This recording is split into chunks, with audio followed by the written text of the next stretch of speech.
Assalamualaikum warahmatullahi wabarakatuh. Jumpa lagi bersama saya, Lutfi Jawahirul Qadri. Pada hari ini kita akan membahas tentang teks prosedur, bagian bab ketiga dalam materi Bahasa Indonesia kelas 7.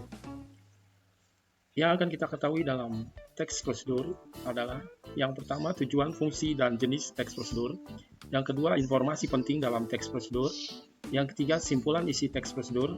Yang keempat struktur dan kebahasan teks prosedur. Yang kelima, penyusunan teks prosedur. Kita buka di bagian tujuan, fungsi, sosial, dan jenis teks prosedur. Definisi dan tujuan teks prosedur.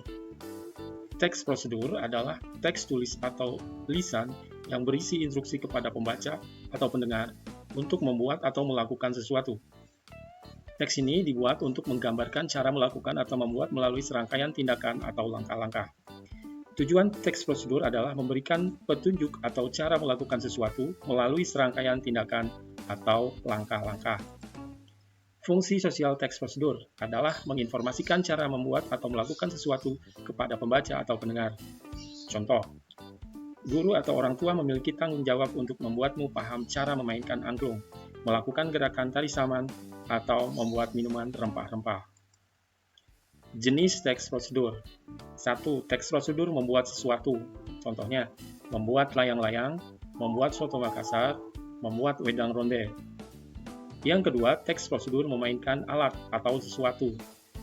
Bermain saluang atau seruling, bermain gangsingan, bermain gamelan. Yang ketiga, teks prosedur melakukan sesuatu. Seperti menari poco-poco, menarik uang di ATM Anjungan Tunai Mandiri. Kemudian informasi penting dalam teks prosedur. Yang pertama adalah membaca keseluruhan teks prosedur. Yang kedua, memahami isi teks prosedur. Yang ketiga, menemukan ide pokok setiap paragraf dalam teks prosedur. Simpulan isi teks prosedur.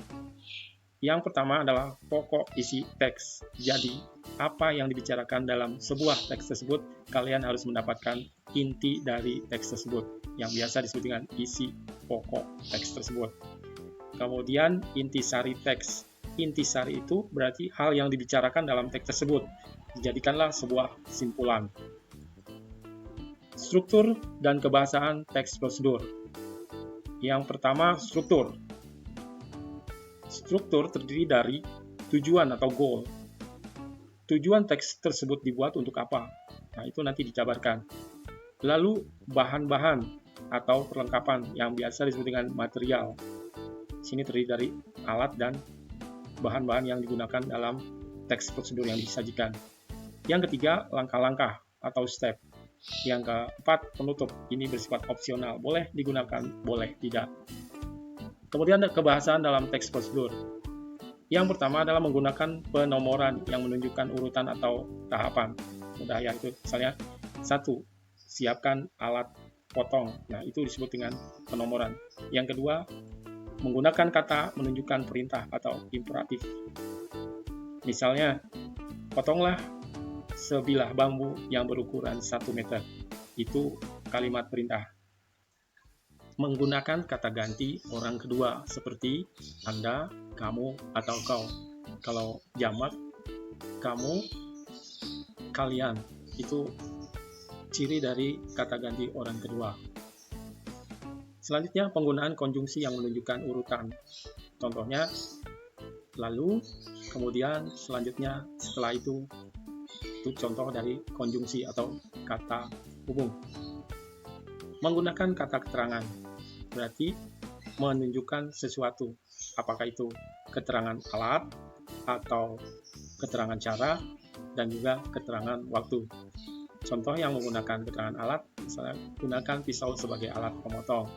Yang kedua, menggunakan cara, aduklah adonan secara perlahan. Secara perlahan adalah cara.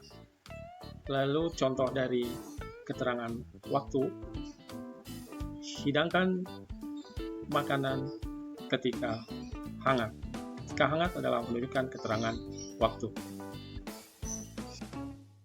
Penyusunan teks prosedur. Langkah-langkah menyusun teks prosedur. 1. Menentukan topik yang akan dituliskan dalam teks prosedur. Jadi, tentukan hal yang ingin disampaikan dalam teks prosedur tersebut. Yang kedua, mengamati cara melakukan sesuatu atau membuat sesuatu atau memainkan sesuatu yang telah dipilih. Kalian misalnya menentukan cara membuat layang-layang. Setelah itu, kalian tuliskan tujuan dari teks prosedur tersebut. Misalnya, cara membuat layang-layang tersebut bertujuan untuk bla bla bla bla atau seterusnya. Yang keempat, mencari data tentang topik yang akan ditulis. Data-data ini bisa kalian dapatkan melalui browsing atau kalian mencari narasumbernya, yaitu ayah, ibu, atau kakek, nenek, atau saudara-saudara kalian yang mengetahui tentang cara membuat layang-layang. Itu bisa dijadikan sebagai sumber data. Yang selanjutnya, mencatat alat dan bahan yang digunakan. Ya, tentu saja ini adalah bagian dari struktur teks prosedur, termasuk ke dalam bagian material, yaitu alat atau bahan. Yang berikutnya, menuliskan menjadi teks prosedur yang padu. Artinya, semua yang disusun tersebut harus berurutan. Langkah pertama apa, langkah kedua apa, langkah ketiga apa, dan selanjutnya, sampai pada akhir dari langkah yang disampaikan. Kemudian mencatat langkah-langkah secara sistematis. Sistematis ini maknanya adalah secara beraturan tadi, jadi tidak boleh lompat-lompat. Misalnya dari langkah pertama, memotong bambu, kemudian uraikan benang, lalu ukur benang, itu sudah langkah keempat, bukan langkah yang kedua. Nah, itu tidak sistematis atau tidak berurutan, tidak beraturan, sehingga nanti menjadikan pembacanya menjadi bingung. Kita simpulkan tentang bab ketiga pada materi hari ini, yaitu teks prosedur. Jadi, teks prosedur adalah sebuah teks yang menyampaikan sesuatu agar pembacanya mampu melaksanakan sesuatu, mampu membuat sesuatu, mampu menggunakan sesuatu secara berurutan dan benar. Yang kedua, struktur teks prosedur. Struktur teks prosedur terdiri dari tujuan. Apa tujuan dari teks prosedur tersebut? Yang kedua, material. Apa yang digunakan dalam teks prosedur tersebut? Alat dan bahannya kalian sampaikan di situ.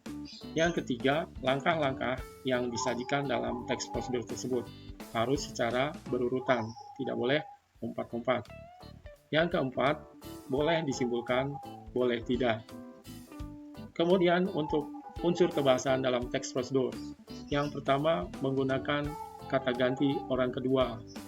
Kamu, kau, atau Anda. Kemudian menggunakan kata hubung atau konjungsi, seperti lalu, kemudian, selanjutnya, berikutnya, setelah itu. Teks prosedur juga menggunakan unsur kebahasaan kalimat perintah.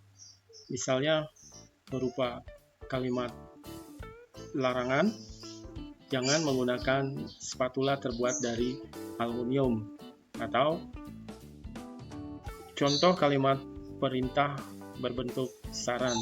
Misalnya, sebaiknya dihidangkan ketika sedang hangat, atau lebih nikmat bila dikonsumsi dalam keadaan dingin.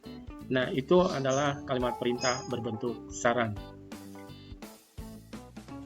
Untuk penyusunan teks prosedur, kalian dapat melakukannya dengan cara satu, menentukan topik, yang kedua, mengamati dari kegiatan sehari-hari, yang ketiga, kalian dapat mencari datanya dari orang-orang di sekitar kalian, seperti ayah atau ibu, kakek atau nenek, kakak kalian atau adik kalian, atau saudara-saudara kalian yang mengetahui tentang teks prosedur yang akan kalian bahas.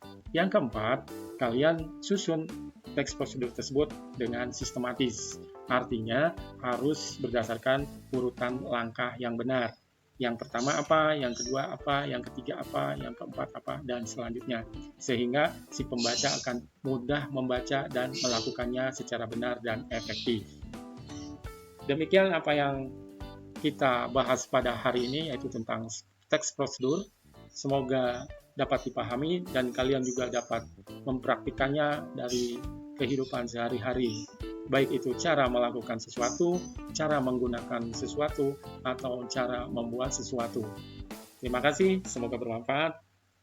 Wa'alaikum, wassalamualaikum warahmatullahi wabarakatuh.